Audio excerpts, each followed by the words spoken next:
You're listening to PetLifeRadio.com.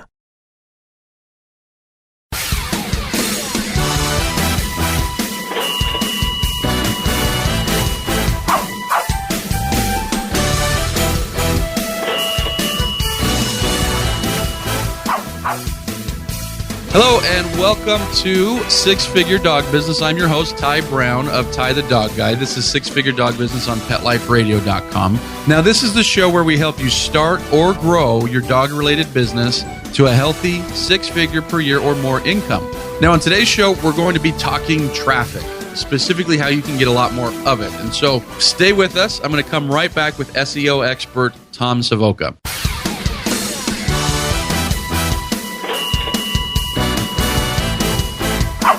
Sit. Stay. We'll be right back after a short pause.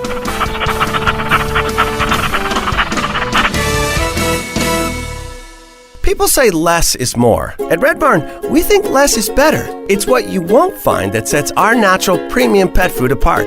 No byproducts, no corn or soy, no fillers. Just the natural ingredients your pets need to live the healthy life they deserve. Look at the label. We want you to. Red Barn Naturals Pet Food. Simply the best. Find it in your local pet specialty store. Try our chicken rolled food as a meal or shredded as a topper.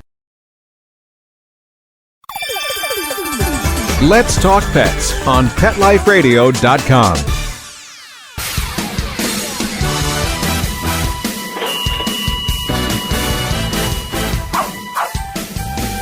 All right, we're back, and like I said, with us today is our SEO expert, Tom Savoca. So first off, welcome to the show, Tom. Thanks for being on. Thank you. Thank you very much. And so for my listeners that have listened to my past couple episodes, what we've been talking about is I've been talking about the consulting that I've been doing with other dog businesses, and I've been, talking about how to optimize websites, how to get better conversions on websites and things like that. And so obviously none of this is any good if we're not getting traffic to websites. So I thought for this episode what I would do, kind of in a continuation of the series, is bring on Tom, because Tom works with a lot of dog trainers, and at the end of the show he's going to tell you how a special offer that he has for people listening today. But Tom works with a lot of dog trainers on improving their SEO. So before we kind of get into the formula that you have, tell us a little bit about yourself and your background.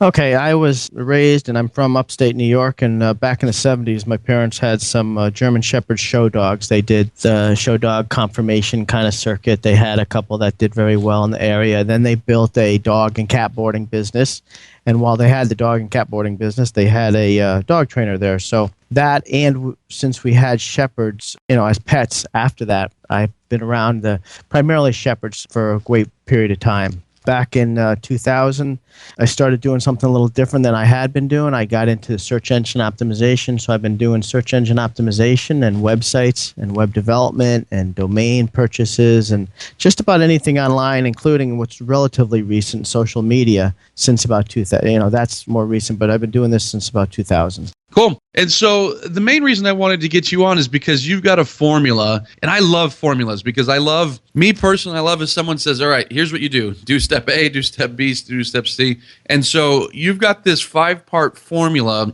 for improving SEO. So can you list those 5 aspects, and then we're going to kind of dive into each one specifically? Sure.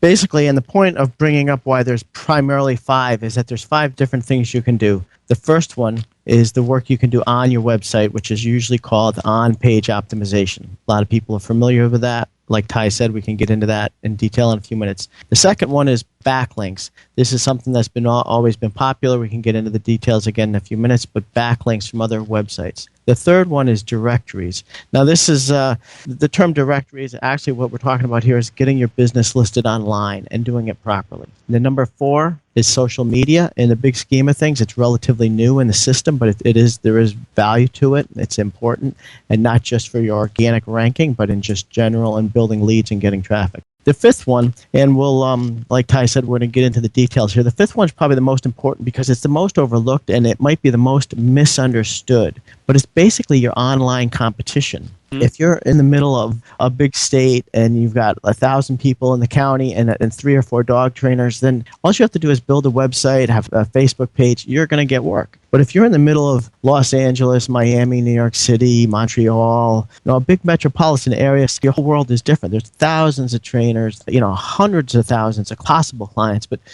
it's something to consider. So that's the 5 things, and they all have an effect. And that's why we list them as the 5 things. Cool. So let's just jump right into it. So the first thing you mentioned is on-page optimization. So why don't you define that first? Tell people, like what that even means. And then we'll talk about a handful of things that we can do. Okay. So in the old days, and I'm talking like 5 years or more back, there was a point and a time that you would pay a web developer to do a website, and you as a client, you as the owner, might not have any access to it. You can't change a phone number to it. You couldn't do anything. Well, that's changed a lot. So right now, you as in particular dog trainer, a dog training business owner, you'd be more responsible for what's actually on the website. So there's things you can do on the website. For example, just recently, in the last 6 months or year, Google has made it almost mandatory that your website has to be mobile friendly. That doesn't mean just that it looks good on a small device, but it also implies that there's a code that has to go in the back end. So if you've had a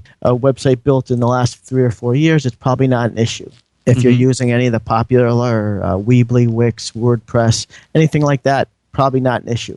But if you've got a website that was built by more or less by hand, or HTML was the way they built it, and it was more than 5 years ago, this is the first thing you need to check if your website's mobile friendly. Google has a tool. You can put your domain name in, and it'll tell you right away. Again, can you just Google the tool? Can you say Google mobile tool or whatever? Yep, Google mobile friendly tool, or maybe we can put some links with Ty can broadcast some links later. We can put something together for some people, or you can get them from me later. I'll give you. Okay. The next thing, and probably always has been the most important thing you can do on a website, is content, unique content.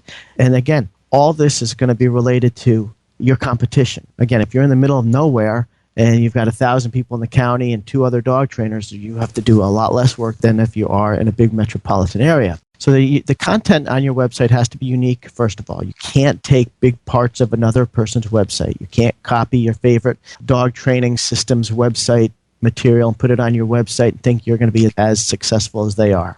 What about copying yourself? Great point. Here's a big mistake, and this is something I always get into. Here's a perfect example of what you don't want to do. Let's say you're in Denver. You're working in Denver, you're a dog trainer, and you have a website like Denver Dog Training, and then you decide you want to move south and get out of the cold, and you're going to go to Charlotte, and now you're going to buy the domain name Charlotte Dog Training, and you say to your web guy who might not be that SEO savvy, you just say to him, we'll just copy my material over to the new domain name, and when the old one expires, we'll just let it go. Well, that means for 6 months or so, or whatever that period might be, you have 2 websites with the exact same material. Google will recognize the second one as being a copy, or mostly being a copy of the first, and that will not be good for you. So there are ways that you can make this mistake very easily and not even be aware of it. Even as small as maybe you do grooming, boarding, or board and train, and you have separate websites. You don't want to have a lot of your own material on the same material on each 2 or 3 of the websites. It's not a legal issue. It's not a copyright issue. It's just something Google looks at as, why am I finding this same 3-4 paragraphs, 2-3 pages on this website as I found last month on that website? So duplicate content, because people do copy other people. And if you're doing that, stop listening to this show, because I've had that done to me, where people come to my site, they copy and paste it. I've had people in my local market do that so anyways, we're not necessarily talking to those people, because they better not be listening to this show, where they're just outright like stealing from people. Yeah, and that's basically what we're talking about. And Google understands that if you've stolen the material, you're probably not worth being on the first page of Google. Yeah, and then like what you're mentioning is be careful not to inadvertently steal from yourself, essentially. Right. It's like, if my about page, I put, this big long thing about myself, you probably don't want to have that exact same page repeated over here when you're talking about your experience or something like that, right? Exactly. I mean, you just want to... That's exactly. Yeah. And again, these aren't necessarily black and white issues. These are things that you can do. What I'm going to list off are things that you can, as an average business owner, small business owner, dog trainer, you can look over yourself to be sure aren't accidentally done, and it will help you. Gotcha. Okay. So in the interest of time, I know we could probably make a whole show just on page optimization, but let's move on to the next one, link building. And so, well, just to kind of recap. So for on-page optimization, you talked about lots of fresh, unique content. Yeah, and a little bit more to that. So if your competition has 30, 40 pages of good content and you have 5 pages and you haven't added anything to your website in 3 years and you wonder why, they're number 2 and you're on the 3rd or 4th page, well, that's the first thing you can look at. Okay. Cool. All right, so let's talk link building. So this is one that oftentimes I get a little bit confused with because, you can go out there to Fiverr, you can go out there to Upwork, you can go out there a bunch of places, you can buy link packages, in other words, people linking back to you. And so some people wonder, is that a good thing? Is that a bad thing? Tell me what you recommend to your clients they do for link building. And this can be even a lot of gray area for even well correctly described. It still can be a gray area. Google uses terms like do not pay for or buy backlinks. But what we're really talking about here is getting other people in the industry to link to you. It's nothing more than a vote of confidence. But yes, you can, if you get them from the wrong place and Google recognizes that business as something that does nothing more than just selling links, then that probably won't help. It could, in fact, hurt. But if you can get to other dog trainers, groomers, vets, pet stores, you can get to people related in the industry that you're in to link to you, that's all good. And that's what you're aiming for. Now, how do you do that? Well, this isn't easy to understand and hard to do. You actually have to reach out and make contact with those people. You can talk to people. As a dog trainer, you obviously have competition in your area, but if you're familiar with and know other people, other trainers that aren't in your area, that would be the first person to talk to. You can talk to as somebody in another state is not your competition in general. If you're just doing regular dog training, if you're a member of groups like Ties or other marketing groups for dog trainers, you're in a situation where you networked and made acquaintances and friends. Any of those people who are familiar with the concept are also looking for people that would link with them. You can link back and forth. You can also get in touch with SEO people that are familiar with industry, like myself, that have multiple dog trainer clients, and they can facilitate that. It's nothing more than getting somebody to link to you, but, you want to get somebody in the industry. You want to shy away from a little bit from anything that seems too good, $20, $30 a month, and you get 500 links or 1,000 links at a time or something. That's not a good system. It was 10 years ago. It was great 10 years ago, and that's why those businesses thrived. But what you're looking for is, 10 or 20 good links over a period of 6, 7, 8 weeks, 6 months, half a year from good related businesses. And so let's say, all right, I've made the contact with my vet in my local town. I've made contact with a trainer, the next state over. They're willing to link to me. I mean, what do I do? How do I do that? Okay. So primarily what we're talking about technically is somewhere on their website, and primarily or often we call it a resource page or a link page or resources. On their page, a page on their website, they're going to have a page of their favorite vet, their favorite pet store, their favorite pet supplies, their favorite groomer. You would ask to or expect to be on that page, but maybe below their favorite stores, their favorite, local stores. But on that page, you would be listed. Perhaps it would be 2 or 3 sentences. If you were in such and such state looking for this type of trainer to do the work with this type of dog, we recommend. And you would have a link to your website. What about guest blogging? Oh, very good. If you as the owner of the business can go to the trouble of writing content, a blog, there's a lot of opportunity there, a little more work because you have to come up with the material, but that's still a good way to do it. Again, you could put a blog on another dog trainer site.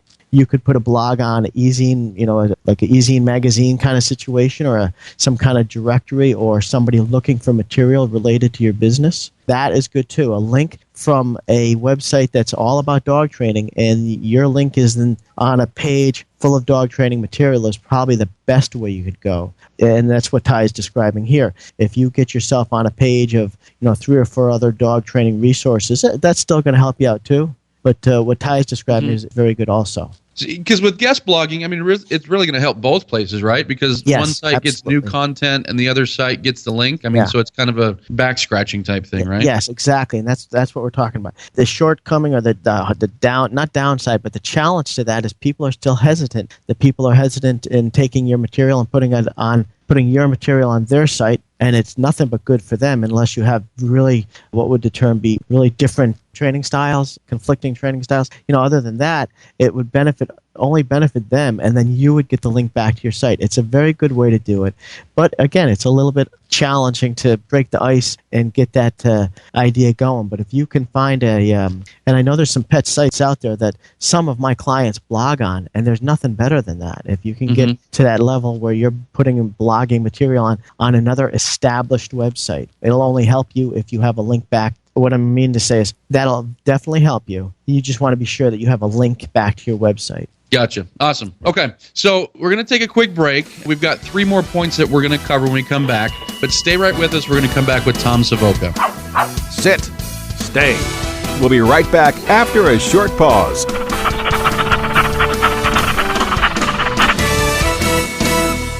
You love your dog and getting kisses from them, but their breath can be downright stanky. Knock out their smelly breath with Stank Be Gone. Stank Be Gone is made with natural ingredients to eliminate their bad breath while helping to reduce plaque and tartar. Just add a capful to your dog's drinking water. Stank Be Gone is only $19.95. Use promo code STANK to receive a second bottle for just $5. Go to stankbegone.com today. That's stankbegone.com. When I adopted her, she was a mess.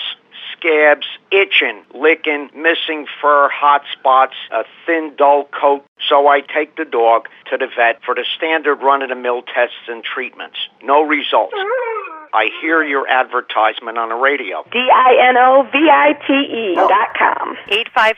859-428-1000. So I get the 5-pound box of Dinovite and the Lico Chops within a 4-week total. Instead of a German Setter, I have a German Shepherd.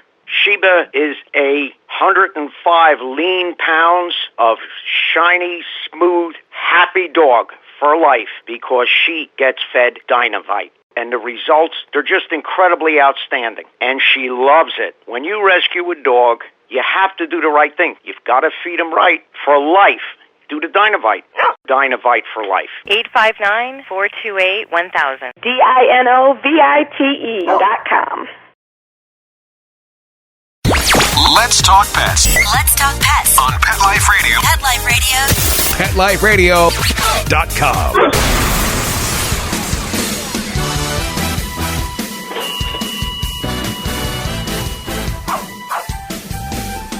All right, we're back, and we're talking today with SEO expert Tom Savoca, and he's got a 5-point plan for helping us improve our SEO, including on-page optimization, link building. Now, the third one that you've mentioned is directories. What do you mean by directories? Well, primarily we're talking about any time your business is listed online. And here's the rule. And to give you an idea, it could be something like Yelp.com. It could be something like AmericanTowns.com. It could be one of the many business directories. It could be a local business directory that's specific to a certain area, your city, your state, your area of the country, or it could be a large directory like Yelp. But what we're trying to do, what the important part of this is, whether it's a big website or small area, here's the trick, or the important part, the takeaway to this is to be sure your business name, address, and phone number are listed exactly the same every time. Yeah, because I've seen that. You'll see where their Google Places page has one address, and then their Facebook page has another address, and then their Yelp has a different address and phone number and stuff like that. That's what you're referring to, right? Exactly. Yep. And what happens is Google does not accredit the one person or give credit to the one business. They might not realize that the business, because you leave a suite number off one address or a building number or something of that nature, or you hyphenate a name on some listings and you don't hyphenate the name on other listings, or even maybe you abbreviate street on some listings and on some you don't, you spell it out. You could make that mistake. And what happens is Google just does not give you credit for all those what are called citations. So you want to be sure that anytime your business is listed online, name, address, and phone number are exactly the same. Are there any easy ways to get these sites? Because there's so many, all these directory listings. You can Google things like directories, just the word directories. You can Google things like, pet directories. You can Google things like a state directory, a Nevada directory, a Utah directory, a New York directory, a Florida directory. There's so many of them out there. But what you want to do is be sure that if you Google your phone number, if you find your business name in quotes, be sure where you are listed has the correct information. So you might have the correct business name across the board, but maybe there's different phone numbers. Or you might Google your phone number and be surprised that there's people with directories that go and scrape the information off the website, the state website, because it's all free information. But you might be using a different phone number because you changed phone numbers or something. That's the mistakes you can make. You might have hyphenated the name after the state. You might be doing maybe a DBA or something like that after the state published the correct information. You want to do your best at having the same phone number, same business name, same business address. If you're working out of your house, you want to have that out there. That's probably the biggest challenge. Gotcha. Okay. All right, so let's move on to the fourth one, is social media. Tell me how this affects SEO, because in my mind, I'm like, well, anything I put on Facebook doesn't really affect SEO, does it? Or tell me what you're thinking here. Again, we're listing 5 things in general because they all can have an effect. But if you're talking about just causing your website to rank higher in Google, then sometimes social media most social media, we're grouping them all together from Facebook to Google+, Pinterest, Instagram. There's not a great improvement for your website's ranking in Google because of your social media, but it's a fantastic tool to get your name and branding out there. Now, if you want, there's a couple takeaways that we usually remind people to do. Yeah, we've got a few minutes, so yeah, go ahead and give us a few takeaways. Okay. And we all do this. Want to be sure that you never take shortcuts. So if you're uploading an article or a picture or post something of yourself, don't take shortcuts. Always make it so that somebody can get back in touch with you as easy as possible. Don't make it hard for them to figure out who wrote this. Don't make it hard for them to find your phone number. Don't make them to find your email or website. So every time you upload something, even if you're not a graphics person and you can't put it on the picture itself, so let's say you just upload a cute little picture of a puppy doing something cute, you always want to try to include as much information as you can, including a call to action. What you don't ever want is this beautiful, cute little picture of something, a puppy getting in front of somebody and them not being able to get in touch with you. And the same thing pretty much goes with the, like if you share something from your favorite Facebook or Facebook business, another dog trainer or whatever, try to always include your contact information. Sometimes we just push that share button and we walk away, and that's not a good practice. You want to try to put your information. That makes sense so far? Yeah, absolutely. So I'm glad you mentioned this, because when we spoke before the show, you talked about social media, and we didn't get into it too much, but I was wondering, like, social media, that doesn't really help rankings. And that's kind of how I was thinking of SEO, is just rankings. But I like the way that you're kind of explaining it, is that most of what you're talking about does help rankings, but really your job when you work with dog trainers or any business owner is to get traffic. And so if that traffic's coming from Twitter or Instagram, or if that traffic's coming because of organic rankings, you're still just trying to help them bring traffic to their site. So I like that. Yeah, thanks for kind of clarifying that for me. And the second thing with social media in general, and exactly, that's why we're talking about leads in general, increasing business in general. We're not trying to talk just specifically about the technical sides, about making your site rank better, because what we're trying to do is get your branding to be as high as you can in Google. So one of the examples I use is Pinterest. If you're not using Pinterest, I do usually when I do my personal consultations, I'll do an example of how any city is around me, German Shepherd training, and you'll see my Pinterest page. And it was very easy. It's free. It's easy. I uploaded some pictures. I turned on the map feature. I put in some locations. It works. And so even if my websites don't come up, as a business owner, you're trying to get in front of people. That's the ideal situation. There's one other aspect of social media I just want to remind everybody of, and again, it's a matter of just doing it. It takes a couple minutes out of your life, but when you fill out a page, or when you start a page, a Facebook business page, a Pinterest page, a Instagram, whatever you're doing, fill it out completely. Don't use sentences like "I train dogs" and leave it. You want to say you train, and you want to list all the kinds of breeds you train, and you want to always have a location. You're doing, your website, your on-page optimization we mentioned a few minutes ago, or you're doing Facebook references and putting things on Facebook or any social media. You always want to refer to your town, your city, maybe it's a Providence, a township. If they don't realize that you're in their same town, they might not contact you. And when somebody Googles something like dog training in a town, one of the basics is you need to use that town. You need to use that town on your website. You need to use your town on your Facebook, your social media pages. Gotcha. Awesome. Okay. All right. So, and then the last thing that we need to talk about here is comparing ourselves with the competition.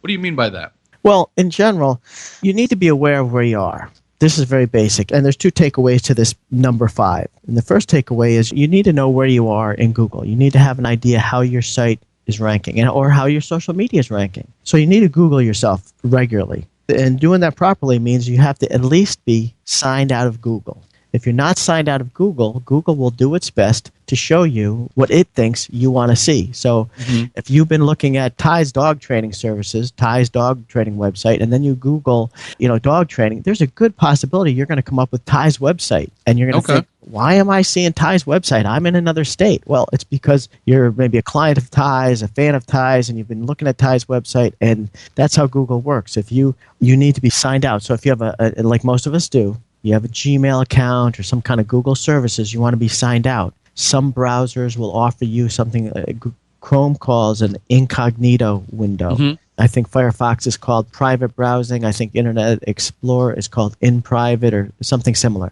So what you want to do is be sure you're not attached to Google, you're not signed into Google when you check for yourself. That's the first thing, because that's too easy to see yourself as number one and think, well, why isn't my phone ringing? Well, it's because you're the only one who sees yourself as number one. Gotcha. The second thing is, as far as the online competition goes, and this isn't necessarily related to your online competition, it's also a little bit of your on-page optimization, but I just usually discuss it under number 5. It's just the basics of how search engines work. If you're in Denver and you're a dog trainer and you want your website to rank for Denver dog training, you need, and obviously you talk about dog training all over your website, but you need to be sure that you talk about or have the word Denver on your website and not just 2 times. We all make the mistake of too many times. You might have websites all about our business, what we do, how we do it, our services. But sometimes we only list where we work 2 or 3 times because it's an awkward, it's awkward to put on the website, unless you, cleverly can write it in. So if you have a 10-page website and hundreds of times you've mentioned dogs and dogs training and different methods of dog training, service dog, therapy dogs, etc., but you only mention you're in Denver on your contact page, that's a shortcoming. So I usually mention that under the competition as how Google works. You've got to be sure you understand how Google works, or search engines in general. One of the things they do is look for the words on the website. If you don't talk about you're in Denver, probably won't rank well. Gotcha. So we're running out of time here, and I want to just pause real quick for the listener here. There's been some real gems in here, and everything you're saying is not only easy to understand, but fairly easy to implement. Some things are going to be a little bit harder than others. But so many people are looking for more traffic, and you've literally laid out, probably 10 things in 5 different categories that anyone can do, probably with half hour a day over the next little bit, that's going to make a big difference in their SEO. Now, I also knew in going into the show that we could turn each one of these points into their own show. And so I knew that we were going to not be able to get into everything I wanted. And so that's fine. But what I wanted to do, and you agreed to do this, is to offer all the listeners, a free SEO consultation where we can talk about SEO. And then, of course, if they're interested in your services, they can, learn more about your services. So tell us how people can get in touch with you, how they can get a consultation with you, stuff like that. I'm very active on Facebook. For those Facebook people, my address on Facebook you can use would be Tom Savoca. That's Savoca. Is the SEO man on Facebook if you want to directly contact me there. Or you can email tom@seodoesmatter.com. And just in the subject line, maybe mention Pet Life Radio or something, mention Ty, so I know that that's how, you got in touch with it, how you got my information. Awesome. So tom@seodoesmatter.com? Yep. Or Facebook was Tom Savoca. Is the SEO man. Tom Savoca is the SEO man. Awesome. Yeah. Awesome. This has been really great information. And this is one of those things to where, sometimes people are looking for something sexy or something like, what's the next awesome thing in business? When in reality, this show is what they need to just start getting more traffic, more customers, things like that. So I want to say a big thank you for being on the show today. Certainly. I appreciate it very much. And for all of you at home listening, I want to recommend that you hit PetLifeRadio.com. Head over to Six Figure Dog Business so you can listen to all of our shows. We've got dozens of shows up. And while you're there, listen to all the other shows at PetLifeRadio.com. There's tons of amazing shows, lots of cool guests. So thanks for listening, and we'll talk to you guys next time. Let's Talk Pets, every week on demand, only on PetLifeRadio.com.